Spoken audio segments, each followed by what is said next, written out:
Hey everyone, I haven't done a video in at least like 10 months, maybe a full year, where I've sat like on my bed to review a movie, or two even. So I took some notes about these. I'm not reviewing this in the car right after I saw the movie. I saw the movies yesterday.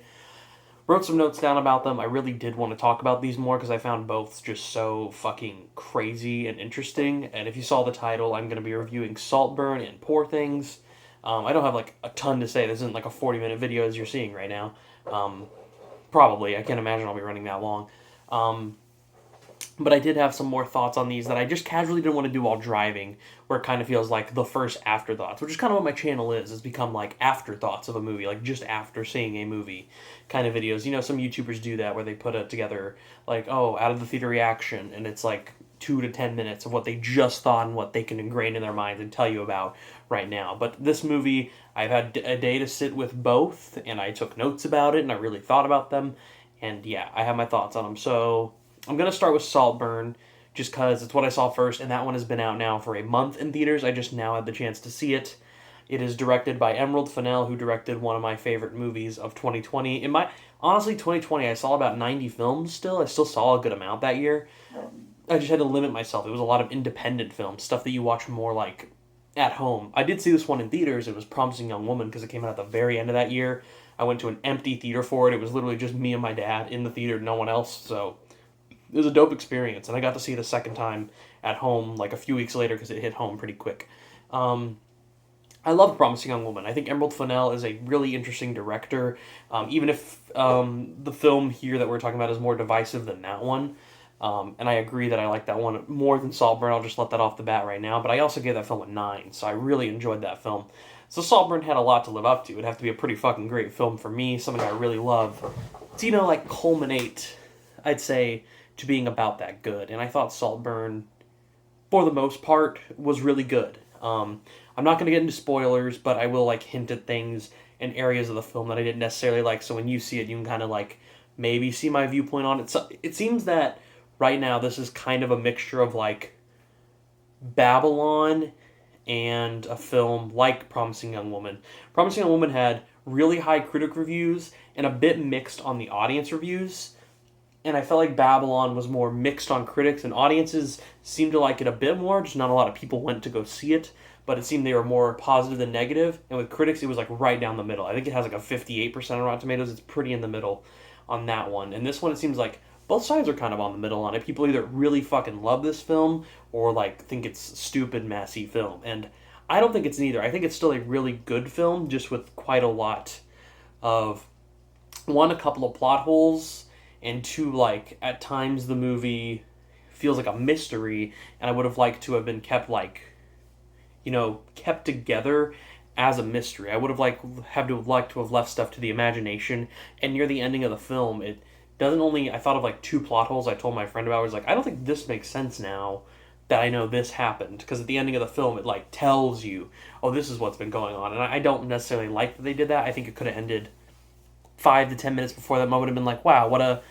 interesting film and solid film, and you still got the message out, and you could have had that thought that counts, but instead you get this like crazy ending. While the final scene, like the last minute and a half, I was like, that's fucking insane that they did this as like the final scene. It's so corny kind of, but it really worked. But the like 5 or 6 minutes before that where they explain everything, I was just like, I don't think we needed this. You could have found a way to cut around that and make something new out of it. But for the most part, I really enjoyed it. The film, now I can tell you what the film is about. The film Saltburn is about a kid named Oliver, played by Barry Keoghan, who goes to Oxford with all the fucking rich kids, but apparently, as he says, he got in because he's a poor kid, but he was really damn smart and got that scholarship to go for free, and carry him on, and he ended up being like the top student at Oxford and shit that year because of how smart he is and everything, and he stayed focused in school. But he also befriends Jacob Elordi, who's a rich kid who comes from a giant rich family who has this mansion called Saltburn, kind of like what do you call it? Like Neverland Ranch that like Michael Jackson had, or Elvis Presley had. What is it? Oh my God, why am I blanking right now? I feel so fucking stupid that I'm blanking. Graceland, that's what it's called.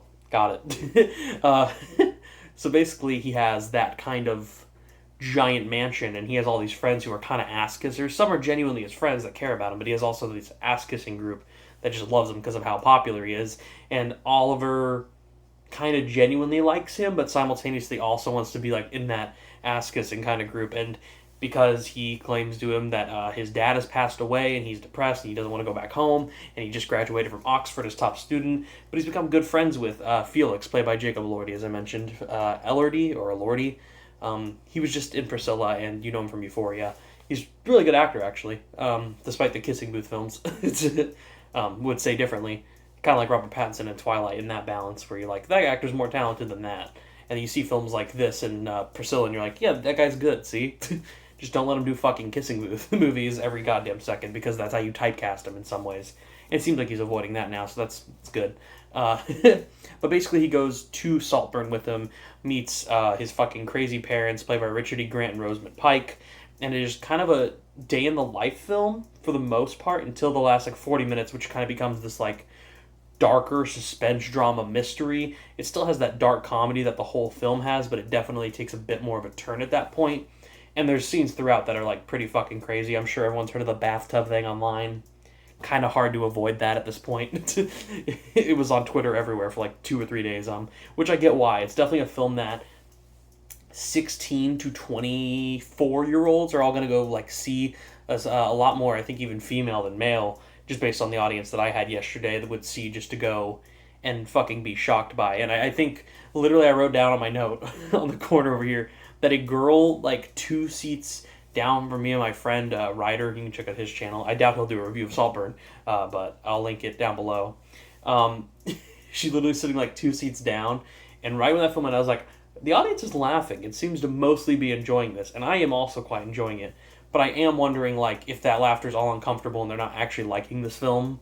And when 2 seats down, these two probably 20-year-old to 25-year-old, between that age of girls, one of them looks over at her friend, and I just heard I didn't really like that. And perhaps it's just cause how it ended. Maybe she was just referring to the final scene and specific scenes like that final scene where you're just what the fuck, dude, really? Which I didn't find any of it too pushing, because I've seen worse films, but it is pushing to some limit. The crazy, slightly disturbing, gross out scenes that you'll see in the film, I didn't think they were too bad, but I can totally understand why people would if you're not into that kind of thing or haven't seen that kind of movie before. I've seen some fucking crazy shit, guys, in movies. So this to me was kind of middle of the road, but it's still gross in a lot of ways. But you also kind of get where it fits into with our lead character and the characters around him in general. I thought for the most part, the stuff that I liked the most was not the drama or the mystery near the end, especially because of how they reveal it all, and I was just that doesn't make sense necessarily, and what is this character's motivation, and why are we here and here? But I actually liked the comedy the most. I thought the movie was very funny. The first 30 minutes, I think I did genuinely gut busted laughing 4 or 5 times. It's just a really funny movie.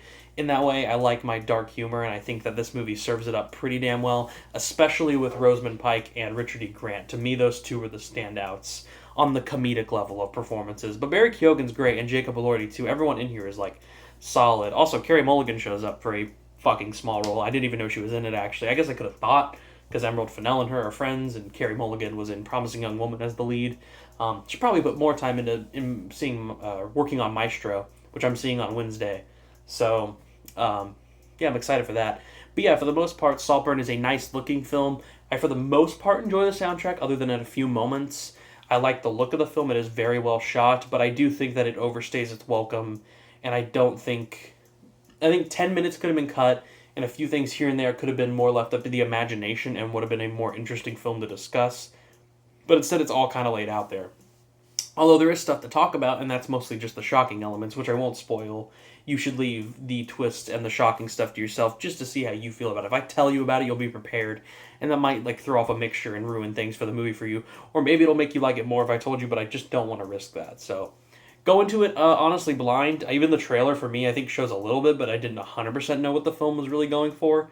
Having seen it, though, I do now, and I really liked it. Even with the final act mess, I would still give it an 8 out of 10. I thought it was honestly a really, really good film, kind of what I thought about Babylon in that same way, where I was overstays its welcome, bit too long, elements don't always work. You could leave this part out, and this part could have been up to the imagination, but it's still a well-made film, entertaining film, and I did enjoy it. I like this a bit more than Babylon, I'd say, if we're even comparing them.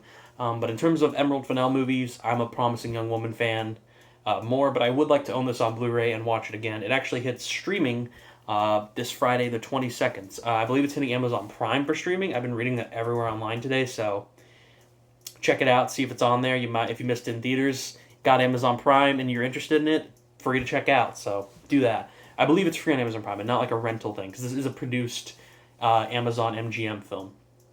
Just for people wondering. And then next, I'm going to talk about Poor Things, a film that I actually could have seen 3 months ago, starring Emma Stone. It's getting directed by Yorgos Lanthimos, the director of The Favorite, Killing of a Sacred Deer. The Favorite, most famously, I think, because it was his big Oscar break movie that also featured Emma Stone in it, and they've been, since apparently that movie, talking about the subject matter of this movie, and man, I've seen Dogtooth. I thought it was pretty good. I don't necessarily love it. I've never seen The Lobster, Killing of a Sacred Deer, interestingly, and I'm interested to check out Killing of a Sacred Deer because I saw a clip online, and it also has Barry Keoghan, and I'm kind of on that Barry Keoghan grind with Loving Banshees last year, and I'm a Eternal stan. I actually don't hate that movie, and he's in that, and he's good in what was it called? It was like American Animals or something. I'm already forgetting the name of the movie, where he plays like robber, like this like four group of teens who like rob places, and they have like the animal masks. Someone knows the movie I'm talking about. I haven't seen it in a while, but I liked him in that, and I liked him in Saltburn just recently, so I want to check that out. Speaking of Yorgos Lanthimos, fucking loved Poor Things. Oh my god. Sitting down for it, I was like concerned of like how much of the humor would land for me, because for the trailer, I was like, I like Yorgos Lanthimos' humor. I really liked The Favorite, and I thought Dogtooth was like pretty solid, but I didn't know always what landed with me with him, especially in The Favorite. Not all the humor worked for me in The Favorite. All the humor worked for me here, and I felt just so wrapped into it because I cared about the story and the character's journey, but I was wondering just like, would the humor always land for me like it did in The Favorite, where it was kind of 50-50? Well, I still really liked The Favorite. Not everything hit for me. It all hit here. Like, holy shit. The story itself is pretty good. It's about Bella Baxter, who is this new woman, and as mentioning, she's a reanimated woman, as you see in the trailer. Willem Dafoe plays someone they refer to as God, which is like stands for like Godwin, yeah, Godwin Baxter, who they just call God, kind of like metaphorically, like as the one who builds these people and creates them, like fully reanimates them back to life. But from what you can kind of tell in the trailer, her brain and her body are not kind of meshing together very well. They are not responding to each other directly. And as it's revealed early in the movie, this is no spoiler, I'll just say that she has a baby's brain in Emma Stone's body. So she is kind of growing up quickly and is kind of that growth of life film for a woman back in this specific time period, even though it's like the world is all fictional and trippy. It has like a very weird look to it, almost like a background to a stage play with like purple skies and weird ass waves in the ocean. It's not the world we live in, but it references places from the world like London and Paris and Alexandria, like places that are real in the fucking real world, but like this trippy, elusive version of them. And it feels more like a period piece, like it might take place in like the 1800s, possibly like late 1800s is what I was kind of thinking, but I couldn't really tell because it is kind of a fantasy world, but it does deal with like real life things around that, so it kind of feels like a Frankenstein fairy tale fantasy that it's doing, but simultaneously exploring a real world element that a bunch of women might feel, because this movie really is about this woman, Bella Baxter, plotting her path to freedom in a lot of ways, and it's fucking awesome, like how it works. Emma Stone, from the first scene of the movie where she is like barely speaking English, keeping her head down and everything, she perfectly acts like a baby, and every scene you naturally see her progression. It doesn't feel off at all, like every scene as it goes. It's like, oh, I can see her development here, her walk has changed slightly, her speech has changed slightly. It feels like, even though they shot the movie out of order, impressively, she kept up with that pace, and it's fucking insane. And she goes all out for this performance. I'm sure people online have talked about the sex scenes in it, and it is very, like, graphic, fucking crazy, over-the-top sex scenes, but, like, done with a purpose, like, a very emotional purpose. There was a point in this movie, about an hour and a half in, where I was like, I'm laughing my ass off, but, like, I almost also teared up. I was like, this is just such a smart fucking movie to send this character's journey on, and a movie in general for women that I think as long as you can get over the fact of how graphic and sometimes over the top the humor can be. If you like that kind of thing, it is genuinely a fucking beautiful story and very well done. And I think Emma Stone in this lead is so impressive. And I think now that I've seen all the films with the women, except The Color Purple, because some people are talking about Fantasia and that being really good. But I've seen May December, and I've heard the argument that Natalie Portman could get in, Margot Robbie. I'm trying to think of all the other films. I've seen all the films with like the women who are apparently getting in at the moment that seem to be going for awards and Oscar contenders. But like right now, unless like Carey Mulligan in Maestro or Fantasia in Color Purple and they do get in, impress me that much, like fuck, dude. I thought I would go for Margot Robbie. I thought I would go for Natalie Portman. I thought I would go for quite a few other people too. And it's like sticking to be Emma Stone. Holy shit, is she great. And not even the stand-up performance of the movie. To me and my friend and the audience, just based on reactions, dude, from the women and the males in the audience, everyone was losing their shit over Mark Ruffalo going down the escalators after seeing both these movies. Two separate groups, two of like a couple of girls and then two guys. We're talking both about like, dude, just Mark Ruffalo fucking stole every scene. Like this is a riot performance, and it's great to see Mark Ruffalo just go full fucking unhinged for this role. And he does an amazing job at it. He's so goddamn funny in it. And his character is just this broken man who's like complicated with if he actually loves this woman or if he's just gone insane because the woman around him is kind of stupid in his eyes. She's not dumb. She's just obviously a growing mind at every second and every turn. And the way she talks could confuse him because she's not being raised the exact same way and she's going at such a hyperactive rate that her mind can change almost instantly where she makes a decision that would be like very naive. And to him, that just throws him into a spiral. Like, what the fuck are you talking about? What are you doing? So it's great to have that counteractive balance. Because like, he's not a good guy and not a good character. But you could totally see where he's coming from at times. And also just watching him, because he kind of plays a fucking loser asshole, just mentally break down throughout the film in every scene is just so funny. She's going on her rise to this powerful and great character. And he is just having his fall so quickly where he is just fucking becoming the worst person he could possibly be. And he already seemed like a dickhead from the beginning, but by God does it fall to something quite worse. And everyone's great. Willem Dafoe is fucking awesome as Gowan Baxter, the guy who reanimates people and works on bodies and corpses. You also see he does it with animals because there's like a duck goose in this movie and like a pig chicken, like where he mixes animals together. Clearly, as you see multiple times in the film and a few times in the trailer, if you watch closely in the trailer, they show that stuff. I didn't realize it. Rami Youssef is also pretty good in the film. I don't think his performance is giving a lot, but for what his role is, he does a good job. And also, I heard people online complaining about Jared Carmichael's delivery, but because he plays like a cynic and like the complete opposite character in tone that almost every other character feels like, him being the only one to just talk so fucking normally about everything to me was like funnier. I almost feel like it was intentional that way. And I thought he did a good job. I thought he got some really funny one-liners out of there that I was impressed by. And Chris Rabbitt, I didn't even know was in this film, shows up a bit near the third act, and I thought he was great too. Just everything about the film came together so well, and it didn't feel 2 hours and 20 minutes long, which is the runtime. And you, even like I mentioned, Saltburn, by the time the credits roll, apparently is only like 2 hours and 3 minutes, I read online. And this rolls around like 2 hours and 15, and this movie felt like 40 minutes shorter. Even though I liked both films, this film just felt like it had so much more it even could have done, and it already did so much. And it really just built this character, Bella Baxter, who I think is going to become a fucking icon when a lot more people see this movie, and I super enjoyed her performance, Emma Stone. I love the look of the film, and the fucking score is so trippy too, and so elusive, and it's awesome. Yeah, it's just not going to be a film I forget, and I'm hoping to go see it a few more times. I saw it in Dallas because it had a very limited release, just New York, LA, December 8th, and then this past week, December 15th weekend, it hit like I think 100 theaters, and it was playing in like Dallas, Austin, and different places like that, all in select theaters in those places, and it only had like 6 or showings in Dallas, DFW area where I live, so I managed to go find a theater and see it with my friend, because he also wanted to see it, but like it is coming out wide release this week, so if you haven't seen it, fucking please go check this one out. It is a definite necessity to see on the big screen. It is really damn good.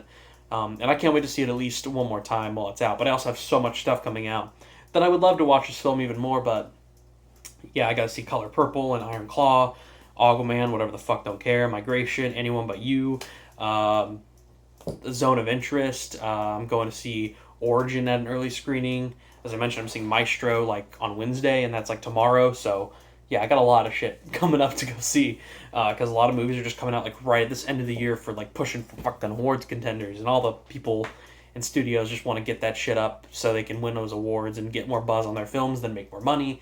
Carrying it over to award season, you know how award season works. It's all kind of floppy bullshit, but this is when the great films, or the films that at least feel like they have something a bit more to offer, like a Poor Things or a Saltburn, come out, and I'm just happy that we got films like this, and I enjoyed both these a lot.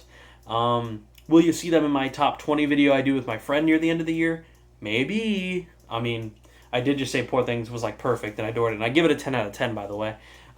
Saltburn, I gave it 8 out of 10, so maybe you'll see it in there. I don't know. We'll have to see. I'm probably going to try and do that video like early January, but I won't be able to see everything I want to see that's a this year release until February, because I think Zone of Interest actually doesn't come out for us until like February 2nd, I'm hearing, or like maybe late January, and I also want to see Self-Reliance, and that doesn't hit Hulu until mid-January. So I'm going to have two separate videos, a top 20 video with my friend that I do, where we just do our top 20, but in case anything changes and I see more films, at the beginning of February, or maybe even like mid-February, I'm going to do a live stream where I rank everything from my worst to the best film. I'll go through like 120 films by that point and talk about every single one of them, worst to best. So stuff could change and stuff could be added. So just so you know when that comes to be. So if you go like, why is Zone of Interest not in your top 10? Shit, maybe it will be when I do the live stream. I won't know because I probably wouldn't have seen it by then. But yeah, Poor Things and Saltburn.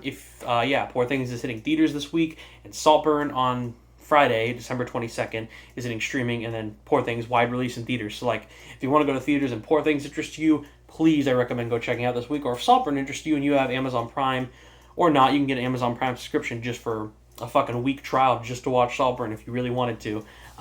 Yeah, those are two options, and I recommend both at least for a watch because they are interesting and something a bit different. I mean, sure, some have themes of like Frankenstein, and I've seen themes definitely in Poor Things done, executed better or differently in another film, but I've seen things like these, but they're just so much more original than like fucking mainstream content we're getting, and it's great to have them. And both of them being like actually good quality definitely improves its spirit. So yeah, check them out. And my next reviews, do I have time to review Wonka and everything else? Maybe I'll review Wonka. If I already did review Wonka and I'm blacking out, I just forgot about it. I'm not gonna lie. I have so much shit I've been seeing and doing that I don't know what I've reviewed and what I haven't. But definitely, I would assume the next reviews would be like Iron Claw, Aquaman, Migration, probably all those, because I'm seeing like 5 movies within the course of 2 days this weekend. So, because a ton of shit is coming out, and I want to get that done before like the 24th and 25th when it's Christmas time, and I'm with my family and friends. So, yeah, that's it. This is 23 minutes long. I thought it'd be 40, possibly, but I'm glad that it didn't run on too long. And yeah, hope you check out the films. I need to shut the fuck up now. Say goodbye, Snoop Dogg. Bye.